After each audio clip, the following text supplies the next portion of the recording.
It seems to me you're a bit of a cowboy the way you're carrying on. You listening? Fucking listen to this.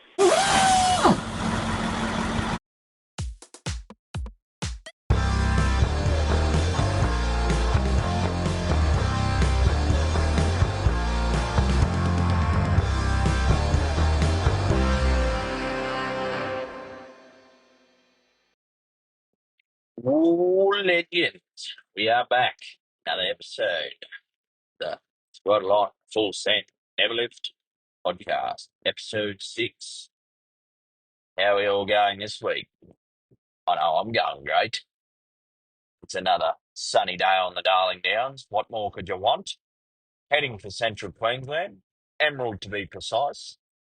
Hopefully that's as far as we're going, but I can guarantee you we are going further. Anyway, we're going to dive straight in with a bit of fucking poetry, bit of home written stuff from myself again. Called Home Can't Be Far. And I know we all think this when we're on the road, so here we go. I tell myself home can't be far as I watch the dust clear and the humming of the wheels change as I bounce back on the tar. With a lonely night ahead, watching white lines disappear and the earth and stars collide. To get where I need to be, there'll be rules I can't abide. Tired eyes and a weary mind paint a realistic picture in your vision that home can't be far, but you snap back to reality with every rumble strip and blinding light from a car. A wandering mind and wandering hands create a challenge on a whole new other level because behind every heavy eyelid is a truckie pursued by the devil.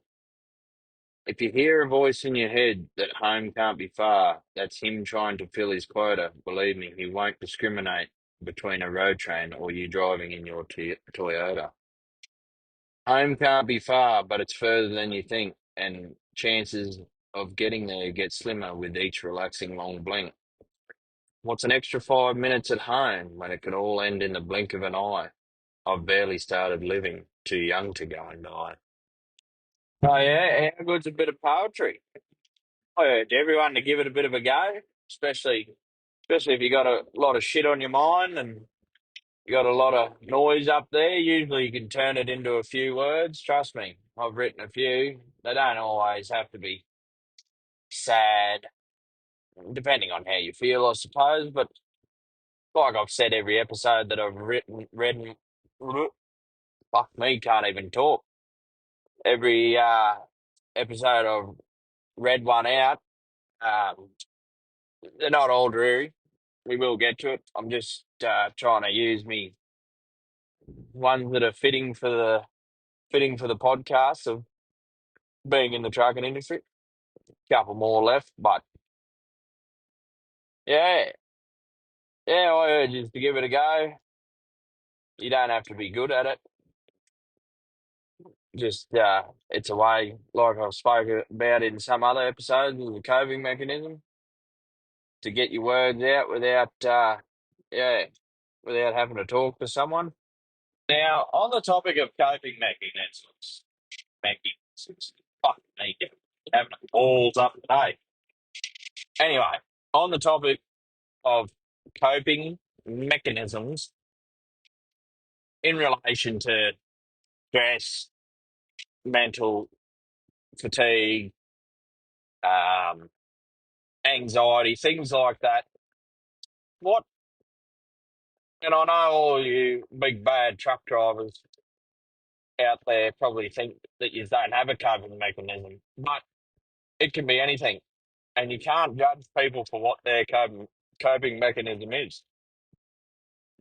Say, for instance, like I spoke of, poetry, that's a way to get my words out. Doing what I'm doing here now, that's another way. There's a few things that I like doing,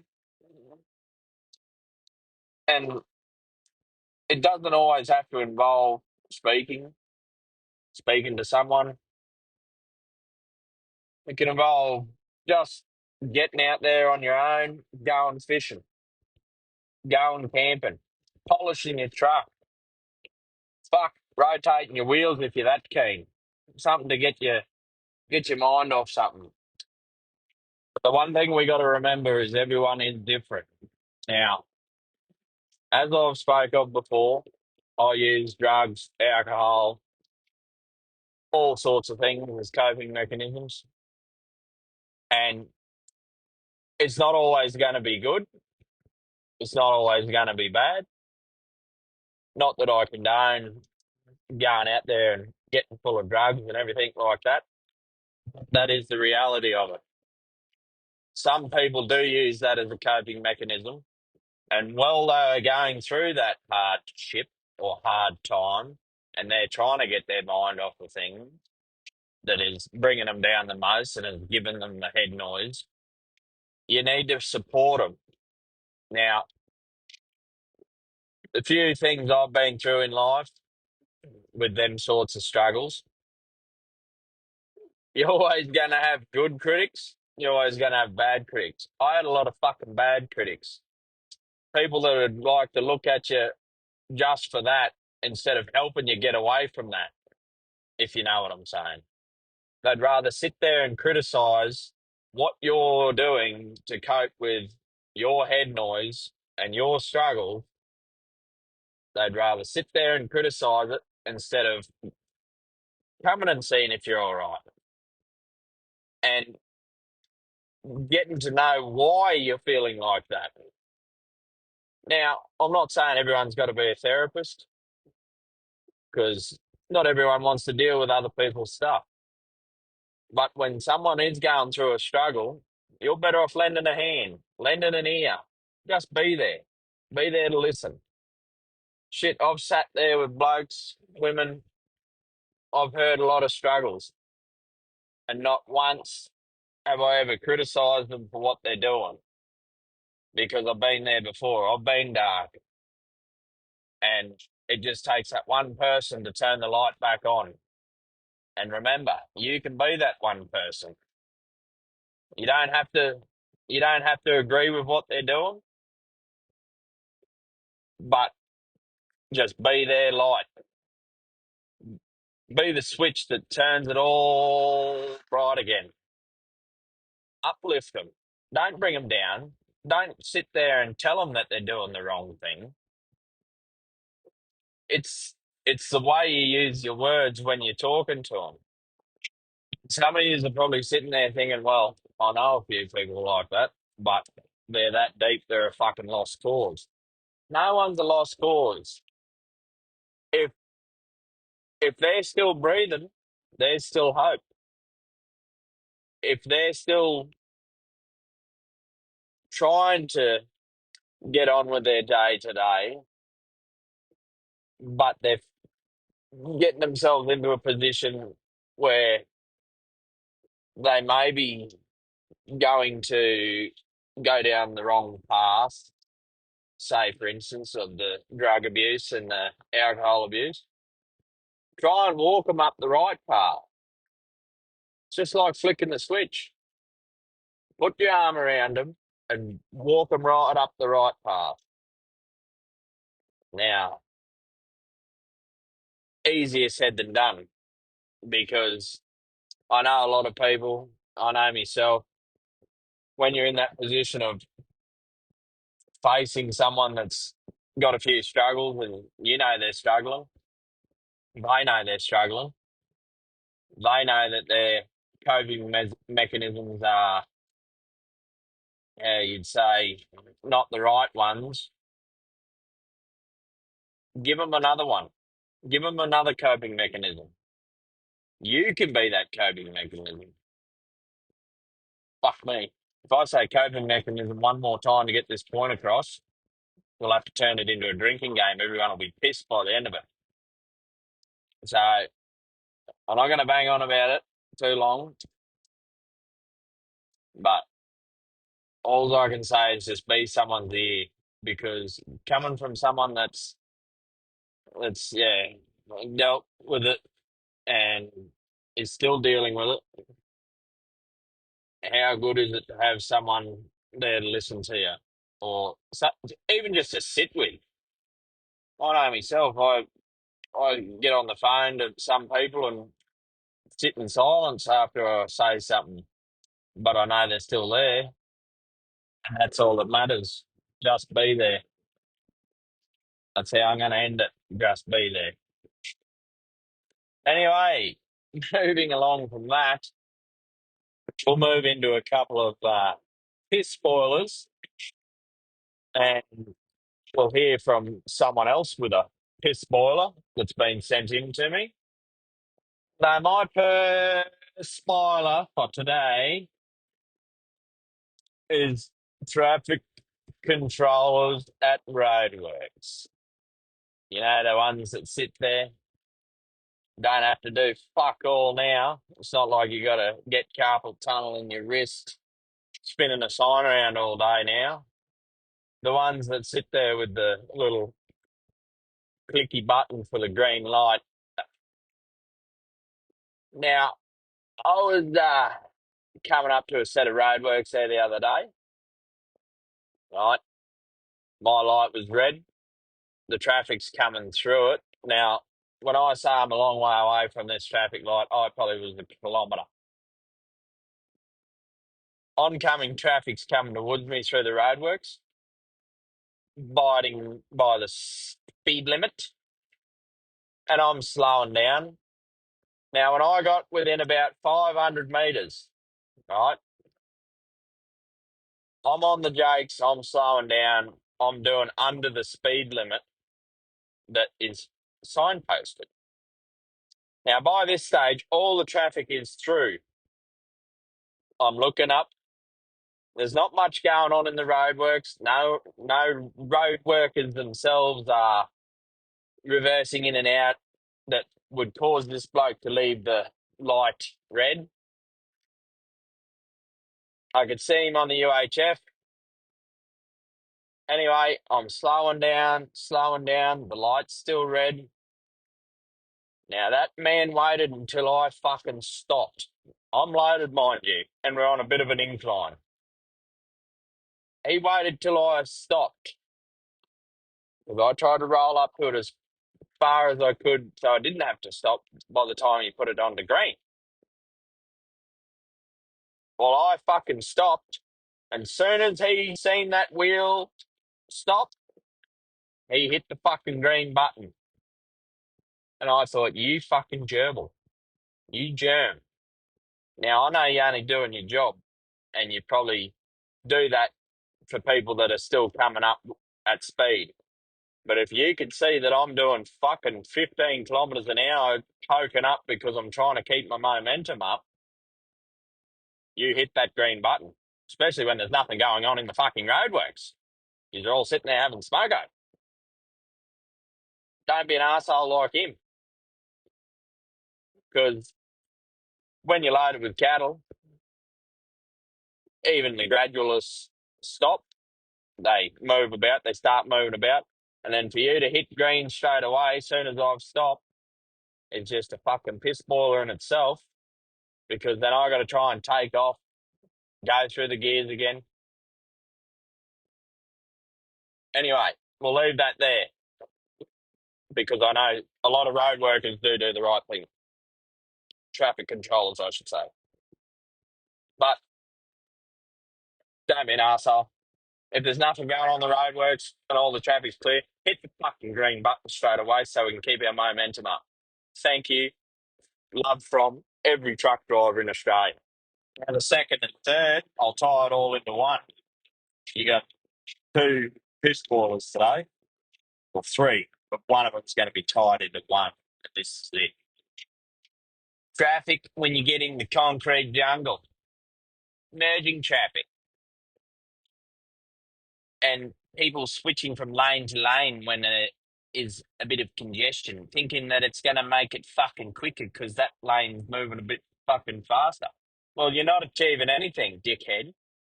All you're doing is fucking it up for everyone else, and you're not getting anywhere. I watched a bloke the other day.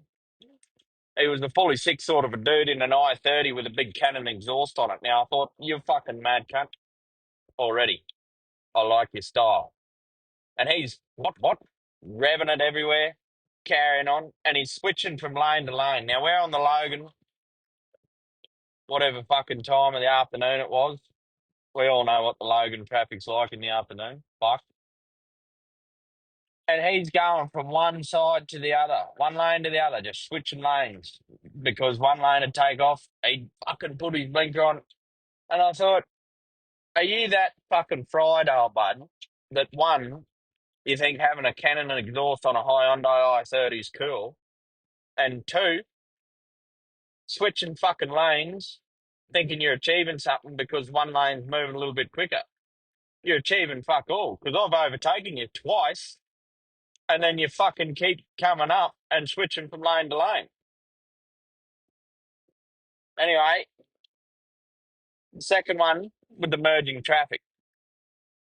Now, do the fucking speed limit when you're merging. Don't hesitate. I know sometimes you've got to get that even gap, or if it's fairly congested, you got to be a bit patient. Someone will let you in sometimes. Don't just fucking dart up and then hesitate because you see me coming and slow right down and then try and merge. It's a big truck and it's scary, yeah. But it'll also fucking hurt a lot more if I run into you because of your incompetence to merge. And on the other thing of merging, if the lane is ending and you're in the left-hand lane and you've got to get into the right-hand lane and it's clearly signposted for the last 500 fucking meters, don't just try and dart right up to the end of it to get in front of everyone. Because 9 times out of 10, you achieve fuck all and fuck you. Anyway, we'll hear from another person now with a bit of a piss boiler, a bit of a mate of mine. Well, I shouldn't say a bit of a mate of mine. He is a mate of mine. Sorry about that. Anyway, take her away. Hey there, Buffo. How's it going, mate? Doing a fucking great job. Great to see you giving it a go. Anyway, I've got something that boils my piss. Servos say they're open till 9 o'clock. You go in there at 8:30 to get a feed so you can keep up. And they go, yeah, sorry, we're not cooking no more. We've turned the grill off. Well, you're open till 9. You should cook till 9, then clean up. Can't get a feed. Boils my piss. Righto. Keep her flat. Keep her upright. Catch you later. Yeah, well, he's not wrong. Now, I know that it would be a pain in the ass someone walking in there at, I don't know, let's just say 5 to 9. But when someone walks in there at 8:30 looking for a feed, they've been going all day. Now you remember, right? Now I'm not an expert on servos. Like I said, I sort of only dabble in a bit of hot box food every now and then, maybe sit down for breakfast, fill this old belly tank here of mine. But if you're providing a service which includes dinner, everything like that, you shut up at 9. If you're turning the grill off at 8:30, now I understand it could be a pain in the ass. Like I said, if someone walks in at 5 to 9, but if you're open till 9 and you finish cooking at 8:30, I know there needs to be a bit of buffer for tidy up there, but bring it forward 15 minutes. Don't turn the grill off at 8:30. Make it last meal ordered by 8:30. Because a lot of blokes are trying to get there as quick as they can. They understand that you guys want to go home too, but it's it's hard for some people with delays and stuff like that. And yes, we understand that's not your fucking problem that we're delayed. But when you shut at 9, you finish cooking at 8:30. If someone walks in bang on the dot of 8:30 and asks for a feed, come on. You've got to be a bit of give and take. Like if I walked in there at 1:45 and said, "Cook me a meal," no, we stopped cooking at 8:30, and I got the shits about it. Well, fuck, yeah, I understand that's not on. But 8:30, he's right in there at 8:30. Come, could I please get a meal? And you fucking turn him away for trying to get a meal cooked. Yeah, no, that'd bore my piss. Anyway, thanks for that. Keep sending them in. Everyone get amongst it. Send us in what boils your piss. Remember the email address. It's throttle on, full send, one word, dot, never lift at gmail.com. Send them in. Send us in a joke. I'm getting a bit strung out trying to fucking come up with jokes or yarns. Just send in a yarn. Do what Bretto did there with a voice recording. Send it in. Love to hear from you. A bit more new chat. I've been thinking about it over the weekend there, previous. I forgot to mention it last episode, but man caves. Who doesn't like a man cave? I know the wives like them. Well, wives, partners. Some of them like them because you get the fuck out of their hair and stop annoying them and go into your little bat cave and tinker with all your shit. Now, I've just recently moved into a new rental and it's got the perfect little shed there, tiled floor, insulated, slats on the inside, couple of windows, air conditioning. Now, I thought to myself the other week, now I collect a lot of old stuff, a lot of petrol, oil, memorabilia, truck and life magazines from the 80s right through to now, fucking anything. Old pre 2000s, well, some of the stuff is from the 2000s, but pre 2000s, I collect it. And it's all just random shit. And I fucking like it. Now, I said to the misso there the other day, you know what this area needs? It needs me bar. So we went and got me bar. We put it in there. I said, you know what this area needs? It needs a couple of couches for when I get home to be able to do a bit of podcasting. So we went and got a couple of couches. And then I started setting up all the old stuff, all my memorabilia and posters and footy memorabilia and everything like that. We set it up and I fucking like it. Got the bar fridge in there now. Just got to fill it with beer. And then the next fucking conundrum we ran into is I got to be getting home to use it. So, yeah, send in your man caves. What's in your man cave? I have a pool table also. Just don't know where I'm going to put that yet because it's not big enough for a pool table as well. But send it in. What have you got in your man cave? What do you collect? What excites you? Be good to hear because it's where you go to escape all your head noise. Well, sometimes, yeah, just go in there to get pissed. But it's where you go to escape everything. Look at the things you've got. Think about a few things. Get your mind off it. Good. So, yeah, it'd be good to see what you've got. Righto, guys, wrapping up another episode. I want to leave you with something I heard today that I thought was some fucking good motivation. It's a bit of a mix between a few people, but I'll leave you with it. And I hope you have a good rest of the week. I hope your weekend coming up is fucking grand. And just remember, keep it upright and never lift. See you. How can you beat someone who cannot fucking quit? How can you beat someone who every time they go through a hard time, they get better and they get stronger instead of getting weaker and getting demoralized? How can you beat someone who looks back on all the tests that they've had and said, yeah, that wasn't shit, dude. Bring it the fuck on. I'm unbeatable. I can't be beat. This is impossible. You condemn me. You can damage me. You're never ever gonna beat me. You wanna break my motherfucking legs? So be it. I will reverse that pain and suffering, and I will take your soul. There's human beings that have different temperament and different minds and different mentality and a ruthless competitive drive that's almost terrifying to the ordinary person. It's just life. I wake up, while it still sucks, it's just life. Just keep working. You're not getting what you want, keep working. You are getting what you want, keep working.